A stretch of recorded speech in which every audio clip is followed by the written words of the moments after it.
ਅਸੀਂ 5 ਦਿਨ ਉਹਦੇ ਵਿੱਚ ਬਿਤਾਇਆ ਮੈਟਰੋ ਸਟੇਸ਼ਨ ਦੇ ਵਿੱਚ ਲਗਾਤਾਰ। ਅਤੇ ਆਲਮੋਸਟ ਸਾਰੇ ਯੂਕਰੇਨੀਅਨ ਐਂਡ ਸਟੂਡੈਂਟਸ ਜਿੰਨੇ ਵੀ ਉੱਥੇ ਉਹਨਾਂ ਨੇ ਸਾਰੇ ਉੱਥੇ ਮੈਟਰੋ ਦੇ ਵਿੱਚ ਬੰਕਰਸ ਦੇ ਵਿੱਚ ਹੀ ਬਿਤਾਏ ਆ। ਮੈਟਰੋ ਦਾ ਸੀਗਾ ਪੈਰੀਮੋਹਾ ਮੈਟਰੋ, ਅਤੇ ਉਹਦੇ ਵਿੱਚ ਤਾਂ 150 ਤੋਂ ਜ਼ਿਆਦਾ ਬੱਚੇ ਸੀਗੇ, ਸਿਰਫ ਇੰਡੀਅਨ ਹੀ ਸਟੂਡੈਂਟਸ ਅਤੇ ਯੂਕਰੇਨੀਅਨ ਅਲੱਗ ਸੀਗੇ।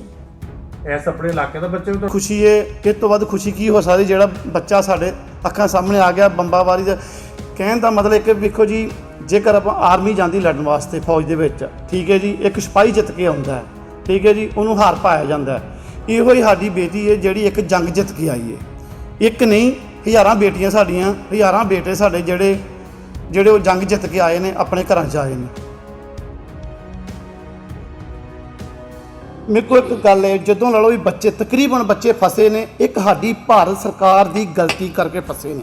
ਮੈਂ ਇਹੋ ਗੱਲ ਸ਼ਰੇਆਮ ਕਹਿਣਾ, ਕਿਉਂ ਕਦੇ ਵੀ ਕਿਸੇ ਮੁਲਕ ਨੂੰ ਪ੍ਰੋਬਲਮ ਪੈਂਦੀ ਹੈ, ਠੀਕ ਹੈ ਜੀ, ਉਹ ਆਪਣੇ ਜਹਾਜ਼ ਲੈ ਕੇ ਜਾਂਦੇ ਨੇ, ਆਪਣੇ ਬੱਚਿਆਂ ਨੂੰ ਉੱਥੋਂ ਕਿਸੇ ਤਰ੍ਹਾਂ ਵੀ ਉਹ ਲੈ ਕੇ ਆਉਂਦੇ ਨੇ। ਪਰ ਇਹਨਾਂ ਨੇ ਕੀ ਕੀਤਾ, ਕੁਛ ਕੰਪਨੀਆਂ ਦੀ ਗਲਤੀ। 4-5 ਮਹੀਨੇ ਪਹਿਲਾਂ ਮੈਂ ਜਰਮਨੀ ਹਾਂ, ਅਤੇ 24,000 ਰੁਪਏ ਦੀ ਉਹੀ ਟਿਕਟ ਜਿਹੜੀ 95,000 ਰੁਪਏ ਦੀ ਹੋ ਗਈ। ਕਿਉਂ? ਇੱਕ ਮਜਬੂਰੀ ਦਾ ਫਾਇਦਾ ਉਠਾਇਆ, ਇਹ ਕੰਪਨੀਆਂ ਨੇ ਮਜਬੂਰੀ ਦਾ ਫਾਇਦਾ ਉਠਾਇਆ ਜਾਂ ਗੌਰਮੈਂਟ ਨੇ ਫਾਇਦਾ ਉਠਾਇਆ? ਇਹ ਤਾਂ ਮਜਬੂਰੀ ਦਾ ਫਾਇਦਾ ਨਹੀਂ ਉਠਾਉਣਾ ਚਾਹੀਦਾ। ਲੋਕੀ ਤਰਸਦੇ ਪਏ ਸੀ ਕਿਸੇ ਤਰ੍ਹਾਂ ਸਾਡੇ ਬੱਚੇ ਮਿਲ ਆਣ ਕੇ। ਪਰ ਜਿਹੜੀ 24,000 ਦੀ ਮੇਰੀ ਬੇਟੀ ਕਹਿੰਦੀ, ਮੈਨੂੰ ਫੋਨ ਕੀਤਾ ਵੀ ਪਾਪਾ ਆਹ ਗੱਲਬਾਤ ਹੈ ਵੀ ਜਿਹੜੀ ਤੁਸੀਂ ਟਿਕਟ ਸਾਨੂੰ ਲੈ ਦਿਓ, ਅਸੀਂ ਸਾਨੂੰ ਪੈਸੇ ਭੇਜੋ, ਅਸੀਂ ਟਿਕਟ ਲੈ। ਮੈਂ ਪੁੱਤ ਜੇ ਸਾਨੂੰ ਇੱਥੇ ਟਿਕਟ ਮਿਲ ਜਾਂਦੀ ਆਪਾਂ ਇੱਥੋਂ ਲੈਂਦੇ ਹਾਂ। ਇਹਨਾਂ ਨੇ ਅਸੀਂ ਗਏ ਪੁੱਛਣ ਵਾਸਤੇ ਟਿਕਟ, ਉਹਨਾਂ ਨੇ ਸਾਨੂੰ ਟਿਕਟ ਦੱਸੀ ਇੱਕ 64,000 ਰੁਪਏ ਦੀ। ਅਸੀਂ ਬੇਟੀ ਨੂੰ ਪੁੱਛਿਆ, ਕਹਿੰਦੀ ਪਾਪਾ 39,000 ਦੀ ਟਿਕਟ ਹੈ। ਅਸੀਂ ਕਿਹਾ ਵੀ, ਕਹਿੰਦੀ ਮੈਨੂੰ ਪੈਸੇ ਭੇਜ ਦਿਓ, ਮੈਂ ਬੈਠੀ ਹਾਂ ਸਾਰਾ ਕੁਛ ਕਰਕੇ, ਇੱਕ ਪੈਸੇ ਭੇਜਣ ਦਾ ਆਪਣੀ ਟਿਕਟ ਓਕੇ ਹੋ ਜਾਣੀ ਹੈ, ਠੀਕ ਹੈ ਜੀ। ਅਸੀਂ ਪੈਸੇ ਭੇਜਤੇ, ਕਰਦਿਆਂ ਟਿਕਟ 54,000 ਰੁਪਏ ਟਿਕਟ ਹੋ ਗਈ। ਕੀ ਇੱਕ ਮਜਬੂਰੀ ਦਾ ਫਾਇਦਾ ਉਠਾਉਂਦੇ ਨੇ? ਫਿਰ ਅਸੀਂ ਦੁਕਾਨਦਾਰ ਅੱਗੇ ਹੋਰ ਕੋ ਗਏ, ਪੁੱਛਿਆ ਟਿਕਟਾਂ ਬਾਰੇ, ਉਹਨਾਂ ਨੇ ਕਿਹਾ ਜੀ 95,000 ਦੀ ਟਿਕਟ ਹੈ, ਪਰ ਟਿਕਟ ਸੀਟ ਨਹੀਂ ਮਿਲ ਸਕਦੀ। ਡਾਲਰ ਦੇ ਕੇ ਤੇ ਫਿਰ ਮੈਂ ਚੜ੍ਹੀ ਹਾਂ, ਸਵੇਰ ਤੋਂ ਲੈ ਕੇ ਸ਼ਾਮ ਨੂੰ ਜਾ ਕੇ ਚੜ੍ਹੀ। ਇਹ ਤਾਂ ਭਾਰਤ ਸਰਕਾਰ ਦੇ ਹੱਥ ਵਾਸ ਹੈਗਾ, ਕੁਛ ਕਰ ਸਕਦੀ ਹੈ, ਆਪਣੀ ਬੱਸਾਂ ਭੇਜ ਸਕਦੀ ਹੈ, ਆਪਣੀ ਅੰਬੈਸੀ ਦੇ ਬੰਦੇ ਨੂੰ ਭੇਜ ਸਕਦੀ ਹੈ, ਕੁਛ ਵੀ ਕਰ ਸਕਦੀ ਹੈ। ਰੂਸ ਅਤੇ ਯੂਕਰੇਨ ਵਿਚਾਲੇ ਜੰਗ ਲਗਾਤਾਰ ਵੱਧਦੀ ਹੀ ਜਾ ਰਹੀ ਹੈ। ਹਜ਼ਾਰਾਂ ਦੀ ਤਾਦਾਦ ਦੇ ਵਿੱਚ ਭਾਰਤੀ ਵਿਦਿਆਰਥੀ ਯੂਕਰੇਨ ਦੇ ਵਿੱਚ ਹਾਲੇ ਵੀ ਫਸੇ ਹੋਏ ਨੇ, ਤੇ ਜੋ ਵਿਦਿਆਰਥੀ ਆਪਣੇ ਯਤਨਾਂ ਦੇ ਨਾਲ ਪੋਲੈਂਡ, ਰੋਮਾਨੀਆ ਆਦਿ ਬਾਰਡਰਾਂ ਤੇ ਪਹੁੰਚ ਰਹੇ ਨੇ, ਉਹਨਾਂ ਨੂੰ ਸਰਕਾਰ ਉੱਥੋਂ ਰੈਸਕਿਊ ਕਰ ਰਹੀ ਹੈ। ਜਿਸ ਦੇ ਚੱਲਦਿਆਂ ਹੁਣ ਯੂਕਰੇਨ ਅਤੇ ਰੂਸ ਵਿੱਚ ਚੱਲ ਰਹੇ ਭਿਆਨਕ ਯੁੱਧ ਦੇ ਵਿੱਚੋਂ ਪੰਜਾਬ ਦੀ ਇੱਕ ਹੋਰ ਧੀ ਵਾਪਸ ਵਤਨ ਪਰਤੀ ਹੈ। ਦਰਅਸਲ ਹੁਣ ਜ਼ਿਲ੍ਹਾ ਕਪੂਰਥਲਾ ਦੇ ਹਲਕਾ ਭੁਲੱਥ ਦੇ ਕਸਬਾ ਨਡਾਲਾ ਦੀ ਰਹਿਣ ਵਾਲੀ ਕੋਮਲਪ੍ਰੀਤ ਆਪਣੇ ਘਰ ਪਹੁੰਚੀ ਹੈ, ਤੇ ਗੱਲਬਾਤ ਦੌਰਾਨ ਕੋਮਲਪ੍ਰੀਤ ਨੇ ਕੀ ਜਾਣਕਾਰੀ ਸਾਂਝੀ ਕੀਤੀ ਹੈ, ਸੁਣੋ ਉਸ ਤੋਂ। ਮੇਰਾ ਨਾਮ ਕੋਮਲਪ੍ਰੀਤ ਕੌਰ ਆ। ਮੈਂ ਖਾਰਕਿਵ ਸ਼ਹਿਰ ਵਿੱਚ MBBS ਕਰ ਰਹੀ ਹਾਂ। ਉਹਦੇ ਵਿੱਚ ਬਹੁਤ ਪਿਛਲੇ 5 ਦਿਨਾਂ ਤੋਂ ਬਹੁਤ ਹੀ ਭਿਆਨਕ ਘਟਨਾਵਾਂ ਹੁੰਦੀਆਂ ਹਨ, ਜਿੱਦਾਂ ਕਿ ਬੰਬਾਰੀ ਰਸ਼ੀਆ ਵੱਲੋਂ ਕੀਤੀ ਜਾ ਰਹੀ ਹੈ ਯੂਕਰੇਨ ਦੇ ਉੱਤੇ।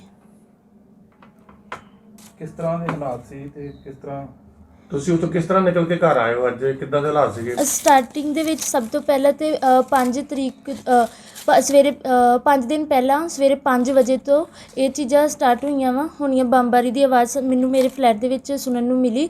ਫਿਰ ਉਸ ਤੋਂ ਬਾਅਦ ਸਾਰੇ ਦੇ ਸਾਰੇ ਅਸੀਂ ਹੋ ਸਕੇ ਤਾਂ ਸੁਪਰ ਮਾਰਕੀਟ ਤੋਂ ਜਾ ਕੇ ਸਮਾਨ ਲੈ ਕੇ ਆਏ ਹਾਂ ਖਾਣ ਪੀਣ ਲਈ, ਅਤੇ ਅਸੀਂ 5 ਦਿਨ ਉਹਦੇ ਵਿੱਚ ਬਿਤਾਇਆ ਮੈਟਰੋ ਸਟੇਸ਼ਨ ਦੇ ਵਿੱਚ ਲਗਾਤਾਰ। ਅਤੇ ਆਲਮੋਸਟ ਸਾਰੇ ਯੂਕਰੇਨੀਅਨ ਐਂਡ ਸਟੂਡੈਂਟਸ ਜਿੰਨੇ ਵੀ ਉੱਥੇ ਉਹਨਾਂ ਨੇ ਸਾਰੇ ਉੱਥੇ ਮੈਟਰੋ ਦੇ ਵਿੱਚ ਬੰਕਰਸ ਦੇ ਵਿੱਚ ਹੀ ਬਿਤਾਏ ਆ, ਭੁੱਖੇ ਪਿਆਸੇ। ਕਿੰਨੇ ਸਟੂਡੈਂਟਸ ਤੁਹਾਡੇ ਨਾਲ ਸੀਗੇ? ਸਾਡੇ ਜਿਹੜੀ ਮੈਂ ਮੈਟਰੋ ਦੇ ਵਿੱਚ ਸੀ, ਮੇਰੀ ਮੈਟਰੋ ਦਾ ਸੀਗਾ ਪੈਰੀਮੋਹਾ ਮੈਟਰੋ, ਅਤੇ ਉਹਦੇ ਵਿੱਚ ਤਾਂ 150 ਤੋਂ ਜ਼ਿਆਦਾ ਬੱਚੇ ਸੀਗੇ, ਸਿਰਫ ਇੰਡੀਅਨ ਹੀ ਸਟੂਡੈਂਟਸ ਅਤੇ ਯੂਕਰੇਨੀਅਨ ਅਲੱਗ ਸੀਗੇ। ਇਸ ਆਪਣੇ ਇਲਾਕੇ ਦਾ ਬੱਚੇ ਵੀ ਤੁਹਾਡੇ ਨਾਲ ਕੋਈ ਹੈ ਸੀ ਜਿਹਦੇ ਨਾਲ ਤੁਸੀਂ ਇਕੱਠੇ ਰਹੇ ਹੋ ਜਾਂ? ਹਾਂਜੀ, ਇਹ ਜਿਹੜੇ ਮੇਰੇ ਨਾਲ ਆਏ ਉਹ ਮੇਰੇ ਨਾਲ ਹੀ ਰਹਿ ਰਿਹਾ ਸੀ। ਅਸੀਂ 5 ਜਾਣੇ ਇਕੱਠੇ ਰਹਿ ਰਹੇ ਸੀਗੇ। ਉਹ ਕਿਹੜੇ ਪਿੰਡ ਦੇ ਸੀਗੇ? ਇੱਕ ਸੀ ਯੂਪੀ ਦੀ, ਇੱਕ MP ਦੇ, ਇੱਕ ਉੱਤਰਾਖੰਡ, ਅਤੇ 2 ਅਸੀਂ ਪੰਜਾਬ ਤੋਂ। ਕਿੱਦਾਂ ਦੇ ਹਾਲਾਤਾਂ ਦਾ ਸਾਹਮਣਾ ਕਰਨਾ ਪਿਆ ਖਾਣ ਪੀਣ ਵਾਸਤੇ? ਜਿਸ ਤਰ੍ਹਾਂ ਭੋਜਨ ਕਿ ਮਿਲਦਾ ਸੀ ਜਾਂ ਨਹੀਂ ਮਿਲਦਾ ਸੀ, ਕਿੱਦਾਂ ਟਾਈਮ ਕੱਢਿਆ ਇਹਨੇ? ਸਟਾਰਟਿੰਗ ਦੇ ਵਿੱਚ ਤਾਂ ਜਦੋਂ ਅਸੀਂ ਲਿਆਂਦਾ ਸੀਗਾ ਉਦੋਂ ਤਾਂ ਮਿਲ ਗਿਆ ਸੀ ਸਾਨੂੰ ਖਾਣ ਪੀਣ ਲਈ, ਪਰ ਇੱਕ ਟਾਈਮ ਇੱਦਾਂ ਦਾ ਆਇਆ ਕਿ ਅਸੀਂ ਵਾਪਸ ਆਪਣੇ ਫਲੈਟ 'ਚ ਨਹੀਂ ਜਾ ਸਕੇ, ਕੁਝ ਬਣਾ ਨਹੀਂ ਸਕੇ, ਕਿਉਂਕਿ ਬੰਬਾਰੀ ਇੰਨੀ ਲਗਾਤਾਰ ਹੋ ਰਹੀ ਸੀ, ਅਤੇ ਅਸੀਂ ਉਸ ਦਿਨ ਪੂਰੇ ਭੁੱਖੇ ਹੀ ਰਹੇ ਸੀਗੇ। ਨਾ ਸਾਡੇ ਕੋਲ ਪਾਣੀ ਵੀ ਖਤਮ ਹੋ ਗਿਆ ਸੀ। ਅਸੀਂ ਉੱਥੋਂ ਦਾ ਟੈਪ ਵਾਟਰ ਪੀ ਰਹੇ ਸੀ, ਪਰ ਟੈਪ ਵਾਟਰ ਇਸ ਲਈ ਪੀ ਰਹੇ ਸੀਗੇ ਕਿਉਂਕਿ ਪਾਣੀ ਹੁਣ ਮਿਲ ਨਹੀਂ ਸੀ ਰਿਹਾ, ਕਿਉਂਕਿ ਉੱਥੇ ਬੋਲਿਆ ਜਾਂਦਾ ਕਿ ਟੈਪ ਵਾਟਰ ਨਹੀਂ ਪੀਣਾ ਚਾਹੀਦਾ ਕਿਉਂਕਿ ਉੱਥੇ ਰੇਡੀਏਸ਼ਨਸ ਆ। ਜੰਗ ਲੱਗਣ ਦੇ ਅਸਾਰ 'ਚ ਤੁਹਾਨੂੰ ਪ੍ਰਸ਼ਾਸਨ ਨੇ ਕਿਹਾ ਨਹੀਂ ਕਿ ਤੁਸੀਂ ਆਪਣਾ ਜਿਹੜਾ ਬੰਦੋਬਸਤ ਹੈ ਇਸ ਤਰ੍ਹਾਂ ਦਾ ਕੋਈ ਉਹਨਾਂ ਨੇ ਤੁਹਾਨੂੰ ਕਿਹਾ? ਜੰਗ ਲੱਗਣ ਤੋਂ ਪਹਿਲਾਂ ਉਹਨਾਂ ਨੇ ਮਤਲਬ ਕੁਝ ਦਿਨ ਪਹਿਲਾਂ ਹੀ ਐਡਵਾਈਜ਼ਰੀ ਜਾਰੀ ਕੀਤੀ ਸਾਡੇ ਯੂਕਰੇਨ ਦੀ ਯੂਨੀਵਰਸਿਟੀ ਤੱਕ। ਅਸੀਂ ਉੱਥੇ ਇਸ ਲਈ ਰੁਕੇ ਸੀ ਕਿਉਂਕਿ ਯੂਕਰੇਨ ਦੀ ਯੂਨੀਵਰਸਿਟੀ ਆਫਲਾਈਨ ਹੋਈ ਪਈ ਸੀਗੀ ਸਾਰੀ, ਅਤੇ ਸਾਡੇ ਲਈ ਕਲਾਸਿਸ ਅਟੈਂਡ ਕਰਨੀਆਂ ਬਹੁਤ ਜ਼ਰੂਰੀ ਸੀ। ਇਸ ਕਰਕੇ ਅਸੀਂ ਵੇਟ ਕਰ ਰਹੇ ਸੀਗੇ ਕਿ ਸਾਡੀ ਕਦੋਂ ਇੰਡੀਅਨ ਐਮਬੈਸੀ ਐਡਵਾਈਜ਼ਰੀ ਜਾਰੀ ਕਰੇ ਕਿ ਤੁਸੀਂ ਇੰਡੀਆ ਦੇ ਵਿੱਚ ਵਾਪਸ ਆ ਜਾਓ, ਪਰ ਉਹਨਾਂ ਨੇ ਬਹੁਤ ਦੇਰ ਬਾਅਦ ਐਡਵਾਈਜ਼ਰੀ ਜਾਰੀ ਕੀਤੀ। ਜੇਕਰ ਪੜ੍ਹਾਈ ਦੀ ਗੱਲ ਕੀਤੀ ਜਾਵੇ ਤਾਂ ਪੜ੍ਹਾਈ ਦਾ ਕਿੰਨਾ ਕੁ ਨੁਕਸਾਨ ਹੋਇਆ ਔਰ ਕਿੰਨੇ ਕੁ ਸਮੈਸਟਰ ਜਿਹੜੇ ਆ ਪਿੱਛੇ ਪੈ ਚੁੱਕੇ ਔਰ ਕਿੰਨੇ ਕੁ ਸਮੈਸਟਰ ਪੂਰੇ ਹੋਏ? ਜਿੱਦਾਂ ਮੈਂ ਇਸ time 3rd year first semester complete ਕਰ ਲਿਆ ਸੀ, ਹੁਣ ਮੇਰਾ 2nd ਸਮੈਸਟਰ ਸਟਾਰਟ ਸੀਗਾ। 2nd ਸਮੈਸਟਰ ਜੇ ਜਸਟ ਸਟਾਰਟ ਹੀ ਹੋਇਆ ਸੀ, ਕੁਛ ਦਿਨ ਦੀ ਕਲਾਸਿਸ ਲੱਗੀਆਂ ਸੀਗੀਆਂ ਅਤੇ ਹੁਣ ਕੁਛ ਨਜ਼ਰ ਨਹੀਂ ਆ ਰਿਹਾ, ਉਹਦਾ ਅਸਾਰ ਨਹੀਂ ਦਿਖ ਰਿਹਾ ਕਿ ਹੁਣ ਅੱਗੇ ਕਦੋਂ ਕਲਾਸਿਸ ਲੱਗੂਗੀਆਂ। ਜੇਕਰ ਟੋਟਲ ਸਮੈਸਟਰ ਦੀ ਗੱਲ ਕੀਤੀ ਜਾਵੇ ਤਾਂ ਕਿੰਨੇ ਸਮੈਸਟਰ ਹੈਗੇ ਇਸ ਮੈਡੀਕਲ? ਅਸੀਂ 12 ਸਮੈਸਟਰ ਆ। ਜਿਹੜੇ ਅਖੀਰਲੇ 5 ਦਿਨ ਨੇ ਕਿਸ ਤਰ੍ਹਾਂ ਬੀਤੇ ਨੇ ਘਰ ਵਾਪਸੀ ਆਉਣ ਤੱਕ, ਜਿਹੜਾ ਕਿਸ ਤਰ੍ਹਾਂ ਸਮਾਂ ਲੰਘਿਆ ਉਹਦੇ ਬਾਰੇ ਦੱਸੋ ਸਾਨੂੰ। ਅਖੀਰਲੇ 5 ਦਿਨ ਜਦੋਂ ਅਸੀਂ 4 ਦਿਨਾਂ ਤੋਂ ਪਿਛਲੇ 4 ਦਿਨਾਂ ਤੋਂ ਅਸੀਂ ਲਗਾਤਾਰ ਟਰੈਵਲ ਕਰ ਰਹੇ ਹਾਂ। ਸਭ ਤੋਂ ਪਹਿਲਾਂ ਤਾਂ ਟ੍ਰੇਨ ਦੇ ਵਿੱਚ ਤੱਕ ਪਹੁੰਚਣ ਲਈ ਸਾਨੂੰ ਕੈਬ ਨਹੀਂ ਸੀ ਮਿਲ ਰਹੀ, ਕੁਛ ਨਹੀਂ ਸੀ ਮਿਲ ਰਹੀ। ਬੱਚੇ ਇੱਥੋਂ ਤੱਕ ਕਿ 25-25 ਕਿਲੋਮੀਟਰ ਭੱਜ ਕੇ ਰੇਲਵੇ ਸਟੇਸ਼ਨ ਤੱਕ ਪਹੁੰਚੇ, ਉੱਪਰੋਂ ਐਡੀ ਭੀੜ ਦੇ ਵਿੱਚ। ਅਸੀਂ ਜਸਟ ਜਿੰਨਾ ਕਿ ਟੇਬਲ ਹੈ ਨਾ, ਉਹ ਮੰਨ ਲਓ ਕਿ ਉਹਨੇ ਦੇ ਵਿੱਚ ਅਸੀਂ 11 ਲੋਕੀ ਸੀਗੇ। ਪੂਰਾ ਅਸੀਂ 10 ਘੰਟੇ ਪਹਿਲਾਂ 6 ਘੰਟੇ ਖਾਰਕਿਵ ਤੋਂ ਕੀਵ ਤੱਕ ਬਿਤਾਏ, ਫਿਰ ਉਸ ਤੋਂ ਬਾਅਦ ਕੀਵ ਤੋਂ ਲਵੀਵ ਤੱਕ 10 ਘੰਟੇ ਅਸੀਂ ਲਗਾਤਾਰ ਇੱਦਾਂ ਹੀ ਖੜੇ ਹੋ ਕੇ ਬਿਤਾਏ। ਲਵੀਵ ਤੋਂ ਕਿਹੜੇ ਪਾਸੇ ਗਏ? ਪੋਲੈਂਡ ਬਾਰਡਰ ਕ੍ਰੋਸ ਕੀਤਾ ਜਾਂ ਹੰਗਰੀ ਬਾਰਡਰ? Hungary border. ਪਹਿਲਾਂ ਸਭ ਤੋਂ ਅਸੀਂ ਲਵੀਵ ਤੋਂ ਉਜ਼ਗੋਰਦ ਗਏ, ਉਸ ਤੋਂ ਬਾਅਦ ਚੋਪ ਗਏ, ਚੋਪ ਤੋਂ ਬਾਅਦ ਅਸੀਂ ਹੰਗਰੀ ਬਾਰਡਰ ਕ੍ਰੋਸ ਕੀਤਾ। ਇਸ ਸਫ਼ਰ ਵਿੱਚ ਜਿਹੜਾ ਗੱਡੀਆਂ ਦਾ ਖਰਚਾ ਜਾਂ ਉਹ ਟਿਕਟਾਂ ਵਗੈਰਾ? ਹਾਂਜੀ, ਪਰ ਤੁਸੀਂ ਆਪ ਪਰਸਨ ਲਈਆਂ? ਹਾਂਜੀ, ਆਪ ਲਈਆਂ। ਜਿੱਦਾਂ ਲਵੀਵ ਤੱਕ ਅਸੀਂ ਪਹੁੰਚੇ, ਉਹਦੇ ਤਾਂ ਯੂਕਰੇਨੀਅਨ ਪੀਪਲਸ ਨੇ ਫ੍ਰੀ ਕੀਤੀ ਹੋਈ ਸੀਗੀ, ਪਰ ਉਹ ਫਸਟ ਪ੍ਰੈਫਰੈਂਸ ਯੂਕਰੇਨੀਅਨ ਨੂੰ ਦੇ ਰਹੇ ਸੀ, ਦੈਨ ਆਫਟਰ ਇੰਟਰਨੈਸ਼ਨਲ ਪੀਪਲ ਨੂੰ ਦੇ ਰਹੇ ਸੀਗੇ। ਜਿੱਦਾਂ ਖਬਰਾਂ ਆ ਰਹੀਆਂ ਬੱਚਿਆਂ ਦੀ ਕੁੱਟਮਾਰ ਕੀਤੀ, ਕੁਛ ਹੋ ਰਸ਼ੀਅਨ ਰਿਹਾ ਫੌਜੀਆਂ ਆ। ਨੇ ਜਾਂ ਯੂਕਰੇਨੀ ਫੌਜੀਆਂ ਨੇ, ਇਸ ਕਿਸ ਤਰ੍ਹਾਂ ਦੀ ਕੁੱਟਮਾਰ ਹੋਈ ਉੱਥੇ? ਓਨਲੀ ਕਿਉਂਕਿ ਉੱਥੇ ਲੋਕ ਯੂਕਰੇਨੀਅਨ ਨੂੰ ਫਸਟ ਪ੍ਰੈਫਰੈਂਸ ਦੇ ਰਿਹਾ, ਜਿਹੜੇ ਉੱਥੇ ਟ੍ਰੇਨ ਦੇ ਵਿੱਚ ਹੈਗੇ ਆ। ਇਸ ਕਰਕੇ ਜਿਹੜੇ ਮੁੰਡਿਆਂ ਨੂੰ ਤਾਂ ਉਹ ਸਪੈਸ਼ਲੀ ਪਿੱਛੇ ਹੀ ਰੱਖਦੇ ਆ, ਉਹਨਾਂ ਨੂੰ ਤਾਂ ਬਹੁਤ ਹੀ ਘੱਟ ਮੌਕਾ ਮਿਲਦਾ ਆ ਅੱਗੇ ਆਉਣ ਦਾ, ਚੜ੍ਹਨ ਦਾ। ਇਸ ਟਾਈਮ ਵੀ ਇਸੇ ਲਈ ਬੱਚੇ ਬਹੁਤ ਫਸੇ ਹੋਏ ਆ ਉੱਥੇ। ਉਹ ਤੁਸੀਂ ਫਲਾਈਟ ਕਿਸ ਸ਼ਹਿਰ ਤੋਂ ਲਈ ਹੈ ਇੱਥੋਂ? ਹੰਗਰੀ ਬਾਰਡਰ 'ਤੇ ਅਸੀਂ ਪਹੁੰਚੇ ਸੀਗੇ। ਉੱਥੇ ਅਸੀਂ ਇੱਕ ਦਿਨ ਪੂਰਾ ਬਿਤਾਇਆ। ਉਹਦੇ ਵਿੱਚ ਬੁਦਾਪੇਸਟ ਇੱਕ ਸ਼ਹਿਰ ਆ, ਕੈਪੀਟਲ ਆ ਉੱਥੇ ਹੰਗਰੀ ਦਾ, ਅਤੇ ਉੱਥੇ ਅਸੀਂ ਇੱਕ ਪੂਰਾ ਦਿਨ ਬਿਤਾ ਕੇ ਫਿਰ ਤੋਂ ਬਾਅਦ ਅਸੀਂ ਏਅਰਪੋਰਟ ਗਏ ਆ। ਕਿੰਨਾ ਸਮਾਂ ਲੱਗਾ ਇੱਥੋਂ ਖਾਰਕਿਵ ਤੋਂ ਇੱਥੇ ਤੱਕ ਪਹੁੰਚਣ ਲਈ? 4 ਦਿਨ। ਤੁਹਾਡੀ ਫਲਾਈਟ ਕਿਹੜੀ ਸੀ? ਸਾਡੀ ਫਲਾਈਟ ਇੰਡੀਗੋ ਸੀ। ਹੁਣ ਤੁਸੀਂ ਵਾਪਸ ਆਏ ਹੋ, ਕਿੰਨੇ ਬੱਚੇ ਤੁਹਾਡੇ ਨਾਲ ਜਿਹੜੇ ਵਾਪਸ ਆਏ ਨੇ ਅੱਜ? ਇਹ 1000 ਤੱਕ ਤਾਂ ਹੋ ਕਿਉਂਕਿ ਉਸ ਦਿਨ ਦੋ ਫਲਾਈਟਾਂ ਇਕੱਠੀਆਂ ਉੱਡਣੀਆਂ ਸੀਗੀਆਂ, ਇਸ ਕਰਕੇ। ਜੰਗ ਲੱਗਣ ਦੇ ਬਾਅਦ ਜਿੱਦਾਂ ਆਪਣੇ ਖਾਲਸਾ ਏਡ ਵਾਲੇ ਉੱਥੇ ਪਹੁੰਚੇ ਨੇ, ਤੁਹਾਡੇ ਤੱਕ ਪਹੁੰਚ ਹੋਈ ਕਿਸੇ ਦੀ ਕਿ ਤੁਹਾਨੂੰ ਖਾਣ ਵਾਸਤੇ, ਜਾਂ ਕਿਸੇ ਨੇ ਕੁਝ ਲੋਕਲ ਕਿਸੇ ਨੇ ਆਰਗੇਨਾਈਜ਼ਰ ਨੇ ਤੁਹਾਨੂੰ ਮਦਦ ਕੀਤੀ? ਲੋਕਲ ਆਰਗੇਨਾਈਜ਼ਰ ਨੇ ਮਦਦ ਕੀਤੀ, ਜਿਹੜੇ ਉੱਥੇ ਦੇ ਯੂਕਰੇਨੀਅਨ ਪੀਪਲ ਸੀਗੇ, ਉਹਨਾਂ ਨੇ ਬਹੁਤ ਜ਼ਿਆਦਾ ਮਦਦ ਕੀਤੀ ਸਾਡੀ। ਉਹ ਆਪਣੇ ਵਲੰਟੀਅਰ ਬਣਾ ਰਹੇ ਸੀ ਖੁਦ ਦੇ, ਅਤੇ ਹੈਲਪ ਕਰ ਰਹੇ ਸੀਗੇ ਸਾਡੀ। ਸਾਨੂੰ ਜਦ ਅਸੀਂ ਹੰਗਰੀ ਬਾਰਡਰ ਪਹੁੰਚੇ ਤਦ ਸਾਨੂੰ ਖਾਣਾ ਮਿਲਿਆ। ਕਿੱਦਾਂ ਦੇ ਲੋਕ ਨੇ ਯੂਕਰੇਨੀ ਲੋਕ? ਚੰਗੇ ਨੇ? ਯੂਕਰੇਨ ਦੇ ਲੋਕ ਬਹੁਤ ਚੰਗੇ ਨੇ। ਜਦੋਂ ਸਾਡੇ ਕੋਲ ਉੱਥੇ ਵੀ ਮੈਟਰੋ ਦੇ ਵਿੱਚ ਵੀ ਅਸੀਂ ਸਾਰਾ ਦਿਨ ਭੁੱਖੇ ਸੀ, ਉਹ ਇੱਕ ਯੂਕਰੇਨੀਅਨ ਪੀਪਲ ਲਿਆ ਕੇ, ਉਹਨਾਂ ਕੋਲ 2 ਕੇਲੇ ਬਚੇ ਸੀ, ਉਹਨਾਂ ਨੇ ਸਾਨੂੰ 5 ਨੂੰ ਉਹ ਦਿੱਤੇ ਸੀ, 2 ਕੇਲੇ ਖਾਤੇ। ਜਿਸ ਤਰ੍ਹਾਂ ਤੁਸੀਂ ਵੀਡੀਓ ਭੇਜੀ ਸੀ ਕਿ ਟੈਂਕ ਚੱਲਦੇ ਨੇ ਜਾਂ ਬੰਬ ਫਟ ਰਹੇ, ਤੁਹਾਡੇ ਸਾਹਮਣੇ ਵੀ ਕੋਈ ਬੰਬ ਫਟਿਆ ਜਾਂ? ਹਾਂਜੀ, ਮੇਰੇ ਨਾਲ ਇਹ ਚੀਜ਼ ਹੋ ਚੁੱਕੀ ਹੈ। ਇੱਕ ਦਿਨ ਮੈਂ ਮੈਟਰੋ ਤੋਂ ਫਲੈਟ ਦੇ ਵੱਲ ਜਾ ਰਹੇ ਸੀ, ਅਸੀਂ 5 ਜਾਣੇ, ਅਤੇ ਉਹਦੇ ਜਦੋਂ ਅਸੀਂ ਗਏ 50 ਮੀਟਰ ਦੇ ਪਹਿਲਾਂ ਤਾਂ ਏਅਰ ਸਟਰਾਈਕ ਨਹੀਂ ਸੀ ਹੋ ਰਹੀ। ਅਸੀਂ ਅੱਧ ਰਸਤੇ ਦੇ ਵਿੱਚ ਪਹੁੰਚ ਗਏ ਅਤੇ ਏਅਰ ਸਟਰਾਈਕ ਸਟਾਰਟ ਹੋ ਗਈ, ਅਤੇ ਉਹ ਜਸਟ ਸਾਡੇ 50 ਮੀਟਰ ਇੱਕ ਬਿਲਡਿੰਗ ਦਾ ਸਹਾਰਾ ਲੈ ਕੇ ਅਸੀਂ ਜਾ ਰਹੇ ਸੀ, ਉਹ ਬਿਲਡਿੰਗ ਦੇ ਪਿੱਛੇ ਏਅਰ ਸਟਰਾਈਕ ਹੋ ਰਹੀ ਸੀਗੀ। ਨਡਾਲੇ ਦੇ 2 ਬੱਚੇ, ਵਾਲੀਆ ਪਰਿਵਾਰ ਦੇ 2 ਬੱਚੇ ਬੜੇ ਆਰਾਮ ਨਾਲ 20 ਤਰੀਕ ਨੂੰ 20 ਫਰਵਰੀ ਘਰ ਆ ਗਏ ਸੀ। ਤੁਹਾਨੂੰ ਪਹਿਲਾਂ ਕਿਉਂ ਨਹੀਂ ਉਹਨਾਂ ਨੇ ਆਰਗੇਨਾਈਜ਼ ਕੀਤਾ ਜਾਂ ਬੈਲਜ਼ਰੀ? ਸਾਡੀ ਯੂਨੀਵਰਸਿਟੀ ਆਨਲਾਈਨ ਨਹੀਂ ਸੀ ਹੋਈ ਉਸ ਟਾਈਮ ਤੱਕ। ਅਸੀਂ ਕਿਉਂਕਿ ਸਾਡਾ 3rd ਈਅਰ ਆ, 3rd ਈਅਰ ਹੁੰਦਾ ਕਰੋਕ ਈਅਰ, 3 ਸਾਲ ਦਾ ਇਕੱਠਾ। ਯੂਨੀਵਰਸਿਟੀ ਦਾ ਕੀ ਨਾਮ ਸੀ? Kharkiv international medical university. Okay. Bharat ਸਰਕਾਰ ਵੱਲੋਂ ਕਿੰਨੀ ਕੁ ਮਦਦ ਮਿਲੀ ਹੈ ਤੁਹਾਨੂੰ ਘਰ ਪਹੁੰਚਣ ਤੱਕ? ਭਾਰਤ ਸਰਕਾਰ ਵੱਲੋਂ ਤਾਂ ਸਾਨੂੰ ਜਿਹੜੀ ਬਾਰਡਰ ਤੱਕ ਸਾਨੂੰ ਕੋਈ ਮਦਦ ਨਹੀਂ ਮਿਲੀ। ਬਾਰਡਰ ਤੋਂ ਅੱਗੇ ਸਾਨੂੰ ਮਦਦ ਮਿਲੀ ਹੈ ਜਿਹੜੀ ਫਲਾਈਟ ਤੋਂ ਮਿਲੀ ਹੈ, ਜਾਂ ਉਹਦੇ ਵਿੱਚ ਫਲਾਈਟ 'ਚ ਖਾਣਾ, ਸਿਰਫ ਉਹੀ ਭਾਰਤ। ਇੰਡੀਅਨ ਫਲੈਗ ਹੱਥ ਫੜਨ ਵਾਲੀ ਗੱਲ ਆ, ਹਾਂਜੀ। ਉਹਦੇ ਬਾਰੇ ਦੱਸੋ ਸਾਨੂੰ। ਅਸੀਂ ਜਦ ਲਵੀਵ ਤੋਂ ਨਿਕਲੇ ਸੀ, ਜਸਟ ਜੀ ਬੱਸ ਸਾਡੀ ਨਿਕਲੀ ਸੀ, ਉੱਥੇ ਸਾਇਰਨ ਵੱਜ ਗਿਆ ਸੀਗਾ। ਕਹਿੰਦੇ ਕਿ ਇਸ ਟਾਈਮ ਲਵੀਵ ਸੇਫ ਆ, ਬਟ ਉੱਥੇ ਸਾਇਰਨ ਵੱਜਣਾ ਵੀ ਮਤਲਬ ਆ ਕਿ ਉਹ ਹਜੇ ਤੱਕ ਵੀ ਖਤਰੇ ਦੇ ਵਿੱਚ ਆ।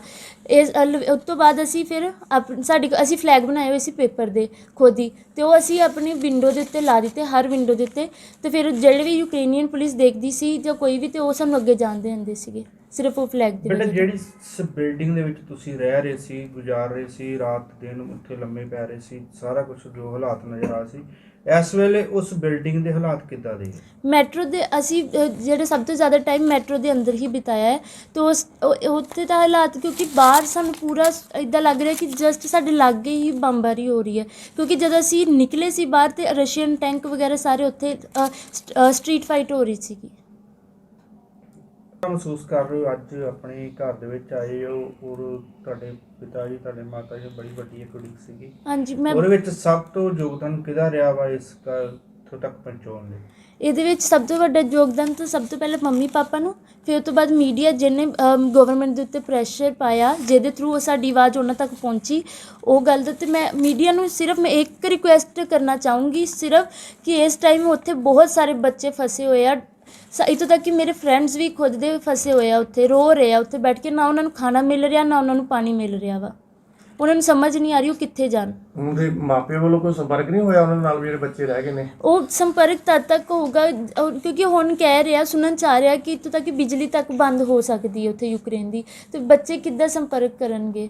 ਹਜੇ ਰੀਸੈਂਟਲੀ ਉੱਥੇ ਦੀ ਮੇਨ ਬਿਲਡਿੰਗ ਉਡਾਈ ਗਈ ਹੈ, ਉਹ ਜਿਹੜੀ ਯੂਨੀਵਰਸਿਟੀ ਦੇ ਕੋਲ ਹੀ ਹੈ। ਇੱਥੋਂ ਤੱਕ ਕਿ ਇੱਕ ਬੱਚੇ ਦੀ ਡੈਥ ਸੁਣਨ ਨੂੰ ਵੀ ਮਿਲੀ ਹੈ। ਜਦੋਂ MBBS ਕਰਨ ਦਾ ਸੁਪਨਾ ਲਿਆ ਤੇ ਭਾਰਤ ਵਿੱਚ ਇੱਥੇ ਵੀ ਕੋਸ਼ਿਸ਼ ਕੀਤੀ ਸੀ ਕੋਈ ਸੀਟ ਮਿਲ ਜਾਵੇ, ਜਾਂ ਕਿਸ ਤਰ੍ਹਾਂ ਦੇ ਹਾਲਾਤਾਂ ਵਿੱਚ ਤੁਹਾਨੂੰ ਬਾਹਰ ਜਾਣਾ ਪਿਆ? ਹਾਂਜੀ, ਇੱਥੇ ਕੋਸ਼ਿਸ਼ ਕੀਤੀ ਸੀ ਮੈਂ ਸੀਟ ਮਿਲ ਜੇ, ਬਟ ਮੈਨੂੰ ਨੰਬਰ ਨਹੀਂ ਆਏ। ਬਟ ਉੱਥੇ ਜਾ ਕੇ ਉੱਥੇ ਮੈਨੂੰ ਇੱਕ ਉਮੀਦ ਦਿਖੀ, ਮੈਂ ਇਸ ਲਈ ਉੱਥੇ ਗਈ। ਉੱਥੇ ਵੀ ਪੜ੍ਹਾਈ ਬਹੁਤ ਵਧੀਆ ਹੁੰਦੀ ਹੈ। ਕਿੰਨਾ ਖਰਚਾ ਮੈਕਸਿਮਮ ਕਹਿ ਲਓ ਕਿ ਇੱਕ ਸਮੈਸਟਰ ਦਾ ਆ ਰਿਹਾ? 1 ਸਮੈਸਟਰ $2000 ਆ ਰਿਹਾ ਹੈ। ਹਾਂਜੀ। ਤੇ ਜਿਹੜਾ ਇੰਡੀਆ ਵਿੱਚ ਤੁਸੀਂ ਕਿਸੇ ਨਾਲ ਗੱਲ ਕੀਤੀ, ਉਹਨਾਂ ਨੇ ਕੀ ਕਿਹਾ ਸੀ? ਕੁਝ ਪੈਸੇ ਵਗੈਰਾ ਦੱਸੇ ਸੀ ਕਿ ਕਿੰਨਾ ਖਰਚਾ ਆਏਗਾ? ਉਹਨਾਂ ਨੇ ਵੀ ਇਹੀ, ਉਹਨਾਂ ਨੇ ਜੋ ਬੋਲਿਆ ਸੀ ਸੱਚ ਹੀ ਬੋਲਿਆ ਸੀ। ਕਿਹਾ ਸੀਗਾ ਕਿ ਜਿਹੜੀ ਯੂਨੀਵਰਸਿਟੀ ਤੁਸੀਂ ਜਾ ਰਹੇ ਹੋ ਉਹਦੇ ਵਿੱਚ ਇੱਕ ਸਮੈਸਟਰ ਦਾ $2000 ਆਊਗਾ, ਅਤੇ ਟੋਟਲ $4000 ਹੋਊਗਾ। ਹੁਣ ਤੁਸੀਂ ਘਰ ਆ ਗਏ ਹੋ, ਅੱਗੇ ਫਿਊਚਰ 'ਚ ਕੀ ਸੋਚਿਆ?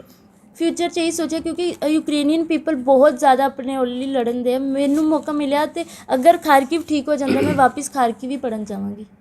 ਇੱਥੋਂ ਦੀ ਗਵਰਨਮੈਂਟ ਨੇ ਜਿੱਦਾਂ ਤੁਹਾਨੂੰ ਬੱਚਿਆਂ ਨੂੰ ਭਰੋਸਾ ਦਿੱਤਾ ਕਿ ਜਿਹੜੀ ਤੁਹਾਡੀ ਪੜ੍ਹਾਈ ਦਾ ਨੁਕਸਾਨ ਨਹੀਂ ਹੋਏਗਾ, ਜਿਹੜੀ ਤੁਹਾਡੀ ਡਿਗਰੀਆਂ ਵਾ ਉਹ ਤੁਹਾਨੂੰ ਦੇ ਦਿੱਤੇ ਜਾਵੇ, ਤੁਹਾਨੂੰ ਲੱਗਦਾ ਕਿ ਇੱਥੋਂ ਦੀ ਗਵਰਨਮੈਂਟ ਦੇ ਤੁਹਾਨੂੰ ਕਿੰਨਾ ਕੁ ਭਰੋਸਾ ਹੈਗਾ? ਮੈਂ ਇੱਥੋਂ ਦੀ ਗਵਰਨਮੈਂਟ 'ਤੇ ਮੈਨੂੰ ਭਰੋਸਾ ਹੈ, ਬਟ ਇੰਨਾ ਨਹੀਂ, ਕਿਉਂਕਿ ਇੰਨੇ ਲੱਖ ਬੱਚੇ ਉੱਥੇ ਪੜ੍ਹ ਰਹੇ ਆ, ਕਿੰਨੇ ਲੱਖ ਬੱਚਿਆਂ ਨੂੰ ਸੀਟਾਂ ਦੇ ਪਾਊਗੇ? ਪੂਰੇ ਜੱਗ ਨੇ ਕੀਤੀ ਹੈ। ਕਿਸੇ ਤਰ੍ਹਾਂ ਵੀ ਬੱਚੇ ਜਿਹੜੇ ਜਿੰਨੇ ਵੀ ਸਟੂਡੈਂਟ ਬੱਚੇ ਗਏ ਨੇ ਪੜ੍ਹਨ ਵਾਸਤੇ ਜਾਂ ਕੋਈ ਵੀ ਕੰਮ ਕਰਨ ਵਾਸਤੇ ਗਿਆ, ਉਹ ਸੁੱਖੀ ਸਾਂਦੀ ਆਪਣੇ ਘਰ ਆ ਜਾਵੇ, ਕਿਸੇ ਨੂੰ ਵੀ ਤੱਤੀ ਹਵਾ ਨਾ ਲੱਗੇ। ਉਹਦੇ ਵਿੱਚ ਮੈਂ ਵੀ ਸ਼ਾਮਲ ਹਾਂ। ਮੈਂ ਵੀ ਜਾ ਕੇ ਅਰਦਾਸ ਬੇਨਤੀ ਕੀਤੀ ਜਿੱਦਣ ਮੇਰੀ ਪਤਾ ਲੱਗਾ ਵੀ ਯੂਕਰੇਨ ਦੇ ਵਿੱਚ ਲੜਾਈ ਚੱਲ ਪਈ ਹੈ। ਠੀਕ ਹੈ ਜੀ, ਅਸੀਂ ਕਿਹਾ ਵੀ ਹੋਰ ਤਾਂ ਕੋਈ ਚਾਰਾ ਹੈ ਨਹੀਂ। ਅਸੀਂ ਜਾ ਕੇ 6ਵੇਂ ਪਾਤਸ਼ਾਹ ਗੁਰਦੁਆਰਾ ਸਾਹਿਬ ਬੋਲੀ ਸਾਹਿਬ ਹੈ, ਉੱਥੇ ਜਾ ਕੇ ਮੈਂ ਅਰਦਾਸ ਕੀਤੀ, ਮੈਂ ਸੱਚਾ ਪਾਤਸ਼ਾਹ ਤੇਰੇ ਘਰ ਆਏ ਹਾਂ, ਮੈਂ ਸਿਰਫ ਆਪਣੀ ਕੁੜੀ ਕਰਕੇ ਨਹੀਂ ਆਇਆ, ਕੋਮਲਪ੍ਰੀਤ ਕਰਕੇ ਇਕੱਲਾ ਨਹੀਂ ਆਇਆ, ਮੈਂ ਸਾਰੇ ਬੱਚਿਆਂ ਵਾਸਤੇ ਆਇਆ ਵਾਂ। ਜਿੰਨੇ ਬੱਚੇ ਨੇ ਉਹ ਪੜ੍ਹਨ ਵਾਸਤੇ ਗਏ ਨੇ, ਉਹਨਾਂ ਨੂੰ ਸੱਚਾ ਪਾਤਸ਼ਾਹ ਕੋਈ ਵੀ ਤੱਤੀ ਹਵਾ ਨਾ ਲੱਗੇ, ਸੁੱਖੀ ਸਾਂਦੀ ਆਪਣੇ ਘਰ 'ਚ ਆਉਣ, ਅਤੇ ਸਾਰੇ ਮਾਪਿਆਂ ਨੂੰ ਆਣ ਕੇ ਉਹ ਬੱਚੇ ਮਿਲਣ। ਬੇਟੀ ਸਹੀ ਸਲਾਮਤ ਘਰ ਆਈ, ਕੀ ਕਹਿਣਾ ਚਾਹੁੰਦੇ ਤੁਸੀਂ? ਅਸੀਂ ਇਹ ਕਹਿਣਾ ਚਾਹੁੰਦੇ ਹਾਂ, ਵੇਖੋ ਜੀ, ਬੇਟੀ ਸਹੀ ਸਲਾਮਤ, ਬੜੀ ਖੁਸ਼ੀ ਹੈ। ਇਸ ਤੋਂ ਵੱਧ ਖੁਸ਼ੀ ਕੀ ਹੋ ਸਕਦੀ? ਜਿਹੜਾ ਬੱਚਾ ਸਾਡੇ ਅੱਖਾਂ ਸਾਹਮਣੇ ਆ ਗਿਆ ਬੰਬਾਬਾਰੀ ਦਾ। ਕਹਿਣ ਦਾ ਮਤਲਬ ਕਿ ਵੇਖੋ ਜੀ, ਜੇਕਰ ਆਪਾਂ ਆਰਮੀ ਜਾਂਦੀ ਲੜਨ ਵਾਸਤੇ ਫੌਜ ਦੇ ਵਿੱਚ, ਠੀਕ ਹੈ ਜੀ, ਇੱਕ ਸਿਪਾਹੀ ਜਿੱਤ ਕੇ ਆਉਂਦਾ ਹੈ, ਠੀਕ ਹੈ ਜੀ, ਉਹਨੂੰ ਹਾਰ ਪਾਇਆ ਜਾਂਦਾ। ਇਹੋ ਹੀ ਸਾਡੀ ਬੇਟੀ ਹੈ ਜਿਹੜੀ ਇੱਕ ਜੰਗ ਜਿੱਤ ਕੇ ਆਈ ਹੈ।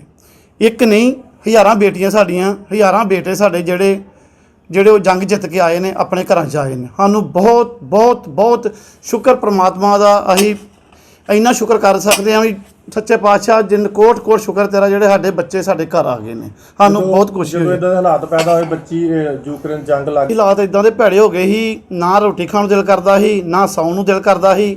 ਅਸੀਂ ਕਹਿੰਦੇ ਹਾਂ ਵੀ ਪਤਾ ਨਹੀਂ, ਸ਼ਾਇਦ ਜੋ ਹਾਲਾਤ ਬਣ ਗਏ ਨੇ, ਅਸੀਂ ਬੱਚਿਆਂ ਨੂੰ ਮਿਲ ਸਕਦੇ ਹਾਂ ਜਾਂ ਨਹੀਂ ਮਿਲ ਸਕਦੇ। ਬੱਚੇ ਆ ਵੀ ਸਕਦੇ ਵੇ ਜਾਂ ਵੀ ਨਹੀਂ ਆ ਸਕਦੇ। ਕਿਉਂ? ਸਾਨੂੰ ਕਿਸੇ ਵੀ ਸਰਕਾਰ ਵੱਲੋਂ ਜਾਂ ਕਿਸੇ ਪਾਸਿਓਂ ਵੀ ਸਾਨੂੰ ਮਦਦ ਨਹੀਂ ਮਿਲਦੀ ਅਜੇ ਪਏ ਨੇ। ਕਿਸੇ ਰਾਜਨੀਤਿਕ ਨੇ ਮਦਦ ਕੀਤੀ ਹੋਵੇ? ਹਾਂਜੀ, ਵੇਖੋ ਜੀ, ਉਹਦੇ ਉਸ ਤੋਂ ਬਾਅਦ ਵਿੱਚ ਭਾਜੀ ਉਹ ਤੋਂ ਪਹਿਲਾਂ ਸਾਰਿਆਂ ਨੂੰ ਆਈ ਬੀਬੀ ਜਗੀਰ ਕੌਰ ਨੇ ਸਾਨੂੰ ਫੋਨ ਕੀਤਾ ਵੀ ਕੀ ਗੱਲ, ਵੇਖਿਆ ਵੀ ਆਹ ਗੱਲਬਾਤ ਹੈ, ਸਾਡੀ ਬੇਟੀ ਫਸੀ। ਉਹ ਕਹਿੰਦੇ ਕੋਈ ਗੱਲ ਨਹੀਂ, ਅਸੀਂ ਸਿੱਧੀ ਗੱਲ ਕਰਾਂਗੇ। ਬੀਬੀ ਜਗੀਰ ਕੌਰ ਕਹਿੰਦੀ ਕਿਉਂ ਮੈਂ ਰੁਪਿਆ ਹਾਂ। ਬੀਬੀ ਜਗੀਰ ਕੌਰ ਨੇ ਕਿਹਾ ਪੁੱਤ ਰੋਣ ਦੀ ਲੋੜ ਨਹੀਂ, ਅਸੀਂ ਤੇਰੇ ਨਾਲ ਖੜੇ ਹਾਂ ਤੇ ਅਸੀਂ ਜਿੰਨੀ ਕੋਸ਼ਿਸ਼ ਹੋ ਸਕੀ ਅਸੀਂ ਕੇਂਦਰ ਸਰਕਾਰ ਨੂੰ ਕਵਾਂਗੇ ਕਿ ਕਿਸੇ ਤਰ੍ਹਾਂ ਬੱਚੇ ਇੱਥੇ ਨਿਕਲ ਆਉਣ। ਉਸ ਤੋਂ ਬਾਅਦ ਵਿੱਚ ਭਾਜੀ ਜਸਪਾਲ ਸਿੰਘ ਖਹਿਰਾ ਆਏ, ਸੁਖਪਾਲ ਸਿੰਘ ਖਹਿਰਾ ਆਏ, ਉਹਨਾਂ ਨੇ ਸਾਡੀ ਮਦਦ ਕੀਤੀ ਬਹੁਤ ਜ਼ਿਆਦਾ। ਉਹਨਾਂ ਨੇ ਇਹ ਗੱਲ ਕਹੀ ਵੀ ਜਿੰਨੀ ਵੀ ਕੋਸ਼ਿਸ਼ ਹੋ ਸਕੀ ਅਸੀਂ ਕੇਂਦਰ ਸਰਕਾਰ ਅੱਗੇ ਮਦਦ ਮੰਗਾਂਗੇ ਵੀ ਬੱਚੇ ਸਾਡੇ ਛੇਤੀ ਤੋਂ ਛੇਤੀ ਵਾਪਸ ਆ ਜਾਣ। ਜਿਉਂ ਗੱਲ ਤੁਸੀਂ ਗੁਰਪ੍ਰੀਤ ਨਾਲ ਕੀਤੀ, ਅੱਗੇ ਮੀਡੀਆ 'ਚ ਗਈ, ਤੁਹਾਨੂੰ ਹੌਸਲਾ ਮਿਲਿਆ, ਉਸ ਤੋਂ ਬਾਅਦ ਤੁਸੀਂ ਬੇਟੀ ਨੂੰ ਘਰ ਲਿਆਉਣ ਵਿੱਚ ਸਫਲ ਰਹੇ। ਬੇਟੀ ਘਰ ਆਈ ਹੈ, ਬੜੀ ਖੁਸ਼ੀ ਦਾ ਮੁਕਾਮ ਹੈ। ਦਾਦਾ ਜੀ, ਉਹਦੇ ਮੰਮਾ, ਤੁਸੀਂ ਸਾਰੇ ਤੁਹਾਡੇ ਵਿੱਚ ਬੱਚੀ ਬੈਠੀ, ਪਰਿਵਾਰ 'ਚ ਬੈਠੀ ਹੈ, ਇਸ ਵੇਲੇ ਕਿਸ ਤਰ੍ਹਾਂ ਲੱਗ ਰਿਹਾ ਹੈ? ਸਾਨੂੰ ਬਹੁਤ ਸੋਹਣਾ ਲੱਗ ਰਿਹਾ, ਪਰ ਇਹੋ ਮੈਂ ਗੱਲ ਕਹਾਂਗਾ ਜੇ ਭਾਜੀ ਗੁਰਪ੍ਰੀਤ ਸਿੰਘ ਭਾਜੀ ਨਾ ਕੋਸ਼ਿਸ਼ ਕਰਦੇ ਸ਼ਾਇਦ ਸਾਡੀ ਬੇਟੀ ਜੋ ਅੱਜ ਬੈਠੀ ਹੈ ਸਾਡੇ ਮੋਹਰੇ, ਸ਼ਾਇਦ ਉਹ ਨਾ ਬੈਠੀ ਹੁੰਦੀ। ਭਾਰਤ ਸਰਕਾਰ ਦਾ ਕੋਈ? ਹਾਂਜੀ, ਭਾਰਤ ਸਰਕਾਰ ਦਾ ਵੇਖੋ ਜੀ ਜ਼ਰੂਰ ਹੈ, ਪਰ ਭਾਰਤ ਸਰਕਾਰ ਨੂੰ ਮੈਂ ਇਹ ਕਹਿਣਾ ਚਾਹੁੰਦਾ, ਜਦੋਂ ਮੇਰੇ ਕੋਲ ਇੱਕ ਗੱਲ ਹੈ, ਜਦੋਂ ਲਾ ਲਓ ਵੀ ਬੱਚੇ ਤਕਰੀਬਨ ਬੱਚੇ ਫਸੇ ਨੇ, ਇੱਕ ਸਾਡੀ ਭਾਰਤ ਸਰਕਾਰ ਦੀ ਗਲਤੀ ਕਰਕੇ ਫਸੇ ਨੇ। ਮੈਂ ਇਹੋ ਗੱਲ ਸ਼ਰੇਆਮ ਕਹਿਣਾ, ਕਿਉਂ ਕਦੇ ਵੀ ਕਿਸੇ ਮੁਲਕ ਨੂੰ ਪ੍ਰੋਬਲਮ ਪੈਂਦੀ ਹੈ, ਠੀਕ ਹੈ ਜੀ, ਉਹ ਆਪਣੇ ਜਹਾਜ਼ ਲੈ ਕੇ ਜਾਂਦੇ ਨੇ, ਆਪਣੇ ਬੱਚਿਆਂ ਨੂੰ ਉੱਥੋਂ ਕਿਸੇ ਤਰ੍ਹਾਂ ਵੀ ਉਹ ਲੈ ਕੇ ਆਉਂਦੇ ਨੇ। ਪਰ ਇਹਨਾਂ ਨੇ ਕੀ ਕੀਤਾ, ਕੁਝ ਕੰਪਨੀਆਂ ਦੀ ਗਲਤੀ ਸਾਡੀ, ਜਿਹੜੀ ਪਰ ਭਾਰਤ ਸਰਕਾਰ ਨੇ ਅੱਗੋਂ ਕੰਪਨੀਆਂ ਨੂੰ, ਠੀਕ ਹੈ ਜੀ, ਕੰਟਰੋਲ ਨਹੀਂ ਕੀਤਾ। ਇਹ ਗੱਲ ਕਹਿ ਸਕਦੀ, ਜਿਹੜੇ ਵੇਖੋ ਮੇਰੀ ਬੇਟੀ 24,000 ਰੁਪਏ ਦੀ ਟਿਕਟ ਲੈ ਕੇ ਗਈ 4-5 ਮਹੀਨੇ ਪਹਿਲਾਂ, ਮੈਂ ਹਾਂ ਜਰਮਨੀ ਹਾਂ, ਤੇ 24,000 ਰੁਪਏ ਦੀ ਉਹੀ ਟਿਕਟ ਜਿਹੜੀ 95,000 ਰੁਪਏ ਦੀ ਹੋ ਗਈ। ਕਿਉਂ? ਇੱਕ ਮਜਬੂਰੀ ਦਾ ਫਾਇਦਾ ਉਠਾਇਆ, ਇਹ ਕੰਪਨੀਆਂ ਨੇ ਮਜਬੂਰੀ ਦਾ ਫਾਇਦਾ ਉਠਾਇਆ ਜਾਂ ਗੌਰਮੈਂਟ ਨੇ ਫਾਇਦਾ ਉਠਾਇਆ? ਇਹ ਤਾਂ ਮਜਬੂਰੀ ਦਾ ਫਾਇਦਾ ਨਹੀਂ ਉਠਾਉਣਾ ਚਾਹੀਦਾ। ਲੋਕੀ ਤਰਸਦੇ ਪਏ ਸੀ ਕਿਸੇ ਤਰ੍ਹਾਂ ਸਾਡੇ ਬੱਚੇ ਮਿਲ ਆਣ ਕੇ, ਪਰ ਜਿਹੜੀ 24,000 ਦੀ ਮੇਰੀ ਬੇਟੀ ਕਹਿੰਦੀ, ਮੈਨੂੰ ਫੋਨ ਕੀਤਾ ਵੀ ਪਾਪਾ ਆਹ ਗੱਲਬਾਤ ਹੈ ਵੀ ਜਿਹੜੀ ਤੁਸੀਂ ਟਿਕਟ ਸਾਨੂੰ ਲੈ ਦਿਓ, ਸਾਨੂੰ ਪੈਸੇ ਭੇਜੋ, ਅਸੀਂ ਟਿਕਟ ਲੈ। ਮੈਂ ਪੁੱਤ ਜੇ ਸਾਨੂੰ ਇੱਥੇ ਟਿਕਟ ਮਿਲ ਜਾਂਦੀ ਆਪਾਂ ਇੱਥੋਂ ਲੈਂਦੇ ਹਾਂ। ਇਹਨਾਂ ਨੇ ਅਸੀਂ ਗਏ ਪੁੱਛਣ ਵਾਸਤੇ ਟਿਕਟ, ਉਹਨਾਂ ਨੇ ਸਾਨੂੰ ਟਿਕਟ ਦੱਸੀ ਇੱਕ 64,000 ਰੁਪਏ ਦੀ। ਅਸੀਂ ਬੇਟੀ ਨੂੰ ਪੁੱਛਿਆ, ਕਹਿੰਦੀ ਪਾਪਾ 39,000 ਦੀ ਟਿਕਟ ਹੈ। ਅਸੀਂ ਕਿਹਾ ਵੀ, ਕਹਿੰਦੀ ਮੈਨੂੰ ਪੈਸੇ ਭੇਜ ਦਿਓ, ਮੈਂ ਬੈਠੀ ਹਾਂ ਸਾਰਾ ਕੁਝ ਕਰਕੇ, ਇੱਕ ਪੈਸੇ ਭੇਜਣ ਦਾ ਆਪਣੀ ਟਿਕਟ ਓਕੇ ਹੋ ਜਾਣੀ ਹੈ, ਠੀਕ ਹੈ ਜੀ। ਅਸੀਂ ਪੈਸੇ ਭੇਜਦੇ, ਕਰਦਿਆਂ ਟਿਕਟ 54,000 ਰੁਪਏ ਟਿਕਟ ਹੋ ਗਈ। ਕੀ ਇੱਕ ਮਜਬੂਰੀ ਦਾ ਫਾਇਦਾ ਉਠਾਉਂਦੇ ਨੇ? ਫਿਰ ਅਸੀਂ ਦੁਕਾਨਦਾਰ ਕੇ ਹੋਰ ਗਏ, ਪੁੱਛਿਆ ਟਿਕਟਾਂ ਬਾਰੇ, ਉਹਨਾਂ ਨੇ ਕਿਹਾ ਜੀ 95,000 ਦੀ ਟਿਕਟ ਹੈ, ਪਰ ਟਿਕਟ ਸੀਟ ਨਹੀਂ ਮਿਲ ਸਕਦੀ। ਕਿਉਂ ਨਹੀਂ ਮਿਲ ਸਕਦੀ? ਕੀ ਗੱਲ, ਉਦਣ ਹੋਰ ਮੁਲਕਾਂ 'ਚ ਵੀ ਪ੍ਰੋਬਲਮ ਪਈ, ਜਿਹੜੇ ਜਹਾਜ਼ ਜਾਣ ਡੇ ਸੀ ਜਾਂ ਕੋਈ ਜਹਾਜ਼ ਘੱਟ ਸੀ, ਸਿਰਫ ਇੱਕ ਮਜਬੂਰੀ ਦਾ ਫਾਇਦਾ ਉਠਾਇਆ। ਪਰ ਅਸੀਂ ਕੇਂਦਰ ਸਰਕਾਰ ਕੋਲ ਇਹ ਮੰਗ ਕਰਦੇ ਹਾਂ, ਸੱਚੇ ਪਾਤਸ਼ਾਹ ਦਾਤਿਆ ਮਿਹਰ ਕਰੀ ਇਹਨਾਂ ਦੇ ਉੱਪਰ ਵੀ। ਕੇਂਦਰ ਸਰਕਾਰ ਨੂੰ ਇਹ ਕਹਿਣਾ ਚਾਹੁੰਦੇ ਹਾਂ, ਜਿੰਨੇ ਵੀ ਬੱਚੇ ਫਸੇ ਪਏ ਨੇ, ਉਹਨਾਂ ਨੂੰ ਕਿਸੇ ਤਰ੍ਹਾਂ ਵੀ ਹੱਥ ਜੋੜ ਕੇ ਬੇਨਤੀ ਹੈ, ਉਹਨਾਂ ਨੂੰ ਕਿਸੇ ਤਰ੍ਹਾਂ ਵੀ ਉੱਥੋਂ ਕੱਢ ਕੇ ਬੱਚਿਆਂ ਨੂੰ ਲਿਆਓ। ਸਾਰਿਆਂ ਦੇ ਮਾਪਿਓ ਡਿੱਕਣ ਦੇ ਨੇ, ਜੋ ਮੇਰੀ ਗੁੱਡੀ ਨੇ ਹਾਲਾਤ ਦੱਸੇ ਨੇ ਬੱਚਿਆਂ ਦੇ, ਠੀਕ ਹੈ ਜੀ, ਵੇਖ ਕੇ ਰੋਣ ਆਉਂਦਾ, ਵੇਖ ਕੇ ਇੰਨਾ ਰੋਣ ਆਉਂਦਾ, ਖਾਣਾ ਖਾਣ ਨੂੰ ਦਿਲ ਨਹੀਂ ਕਰਦਾ ਹੈਗਾ। ਪਰ ਮੈਂ ਬਹੁਤ ਸ਼ੁਕਰ ਹਾਂ ਪਰਮਾਤਮਾ ਦਾ, ਮੀਡੀਆ ਦਾ ਤੇ ਮੋਦੀ ਸਰਕਾਰ ਦਾ, ਜਿਨ੍ਹਾਂ ਨੇ ਬੱਚਿਆਂ ਨੂੰ ਉੱਥੋਂ ਲਿਆਂਦਾ। ਪਰ ਉਹ ਤੋਂ ਪਹਿਲਾਂ ਵੇਖੋ, ਕਿਸੇ ਸਰਕਾਰ ਨੇ ਕੋਈ ਵੀ ਵਿੱਚ ਮਦਦ ਨਹੀਂ ਕੀਤੀ, ਕੋਈ ਬੱਸ ਨਹੀਂ ਭੇਜੀ, ਕੋਈ ਗੱਲਬਾਤ ਨਹੀਂ ਭੇਜੀ ਵੀ ਜੋ ਕਿ ਬੱਚਿਆਂ ਨੂੰ ਅਸੀਂ ਕੱਢ ਕੇ ਲਿਆਈਏ। ਹੁਣ ਅਸੀਂ ਕੱਲ੍ਹ ਖਬਰ ਵੇਖਣ ਦੇ ਹਾਂ, ਸਾਡੇ ਬੱਚੇ ਪਹਿਲਾਂ ਨਿਕਲ ਗਏ, ਉਹ ਤੋਂ ਬੱਚੇ ਬਾਅਦ ਵਿੱਚ ਆਏ। ਉਹਨਾਂ ਬੱਚਿਆਂ ਨੂੰ ਕਹਿੰਦੇ, ਯੂਕਰੇਨ ਵਾਲੇ ਕਹਿੰਦੇ ਜੀ 100 USA ਡਾਲਰ ਦੇਵੋ ਤੁਹਾਨੂੰ ਤਾਂ ਚੜ੍ਹਨ ਦੇਣਾ, ਉਹ ਵੀ ਕੁੜੀਆਂ ਨੂੰ, ਮੁੰਡਿਆਂ ਨੂੰ ਨਹੀਂ। ਕੁੜੀਆਂ, ਅਸੀਂ ਕੁੜੀ ਦੀ ਖੁਦ ਸੁਣੀ TV ਦੇ ਵਿੱਚ ਉਹਦੀ ਇੰਟਰਵਿਊ, ਉਹ ਕਹਿੰਦੀ ਮੈਂ 300 USA ਪੈਸੇ ਡਾਲਰ ਦੇ ਕੇ ਤੇ ਫਿਰ ਮੈਂ ਚੜ੍ਹੀ ਹਾਂ, ਸਵੇਰ ਤੋਂ ਲੈ ਕੇ ਸ਼ਾਮ ਨੂੰ ਜਾ ਕੇ ਚੜ੍ਹੀ ਹੈ। ਇਹ ਤਾਂ ਭਾਰਤ ਸਰਕਾਰ ਦੇ ਹੱਥ ਵਾਸ ਹੈਗਾ, ਕੁਝ ਕਰ ਸਕਦੀ ਹੈ, ਆਪਣੀ ਬੱਸਾਂ ਭੇਜ ਸਕਦੀ ਹੈ, ਆਪਣੀ ਅੰਬੈਸੀ ਦੇ ਬੰਦੇ ਨੂੰ ਭੇਜ ਸਕਦੀ ਹੈ, ਕੁਝ ਵੀ ਕਰ ਸਕਦੀ ਹੈ।